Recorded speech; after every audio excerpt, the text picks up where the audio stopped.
Welcome back to Outside Views. Now, let's immediately dive into today's pressing topic, the Brexit travel chaos, how the new ETIAS visa system will impact British travellers. It's 2025 and as Brexit repercussions continue, travel between Britain and Europe is about to become significantly more complicated. Specifically, we're going to unpack the upcoming changes regarding the European Travel Information and Authorization System, better known as ETIAS, and what it means for British travellers. First, let's clarify exactly what ETIAS is and why it's being introduced. ETIAS is essentially an electronic travel authorization similar to the US ESTA, aimed at screening travellers from countries that previously didn't require a visa to enter the EU's Schengen area. This system isn't a direct consequence of Brexit itself. It's actually been planned for years, but Brexit has undoubtedly placed the UK in the category of a third country national, thus subjecting British citizens to these additional requirements.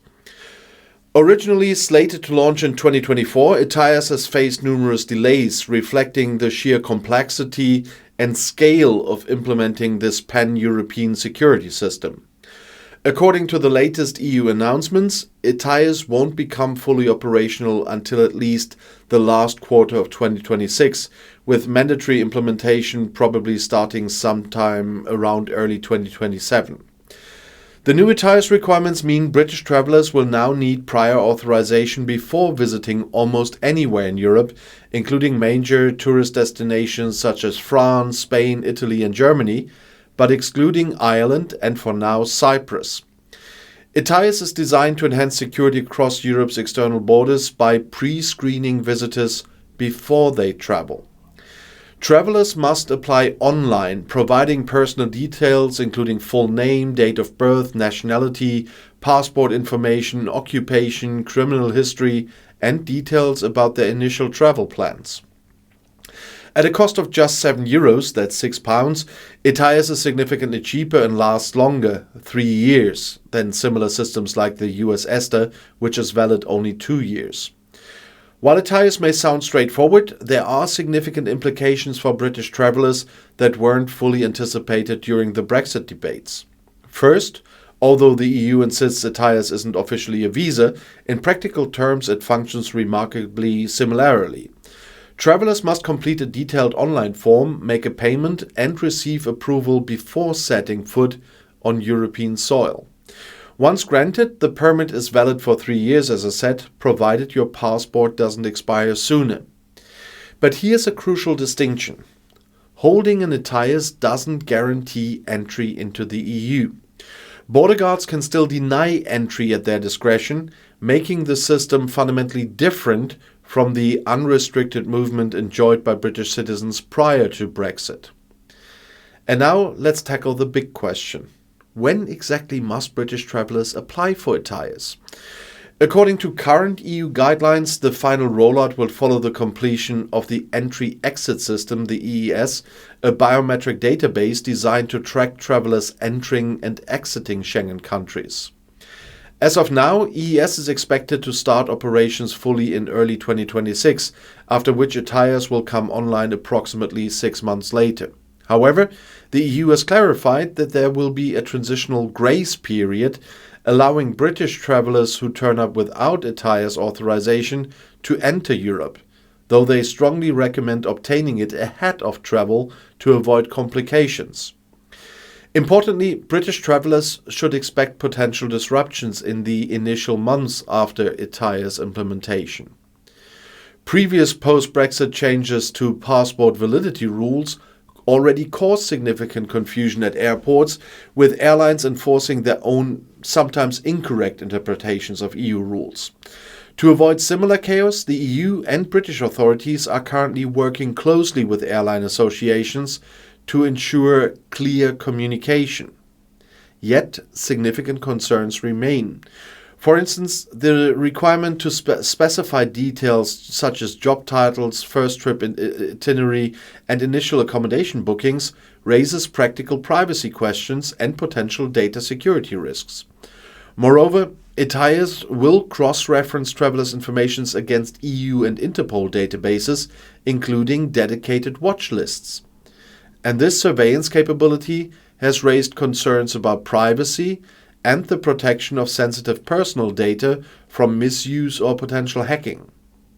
Frontex, the EU's border security agency responsible for ETIAS, has warned explicitly of the likelihood of scams targeting British travellers. Fraudulent websites claiming to process ETIAS applications have already begun appearing online, attempting to deceive users by offering discounted fees or fast-track approvals. Frontex advises all travellers to remain vigilant, recommending applying only through official EU channels. And another practical issue involves travellers without regular internet access. Those individuals will be reliant on friends, family, or travel agencies to complete their applications, creating barriers, particularly for older or less tech-savvy citizens. Additionally, the ETIAS rules are intricately connected to other post-Brexit travel restrictions. British citizens now face limits on the number of days spent within the Schengen zone, restricted to a maximum of 90 days within any 180-day period. And this rule already complicates long-term travel and retirement plans for many Britons. With ETIAS layered on top, British travellers will need to plan more carefully and cautiously to avoid overstays that could result in fines or entry bans. Moreover, tourism businesses across Europe have voiced concern that these added bureaucratic hurdles could deter UK visitors altogether, harming tourism-dependent economies, particularly in southern European countries, although Britain has this similar system. Conversely, proponents argue the enhanced security measures outweigh potential inconvenience, protecting European citizens from threats related to terrorism, human trafficking, and organized crime. Despite the logic behind increased border controls, for many British travellers, ETIAS symbolizes yet another painful reminder of the freedoms lost to Brexit. Young Britons, particularly students and backpackers, now face extra layers of bureaucracy previously unimaginable during EU membership, undermining their sense of connection with the rest of Europe.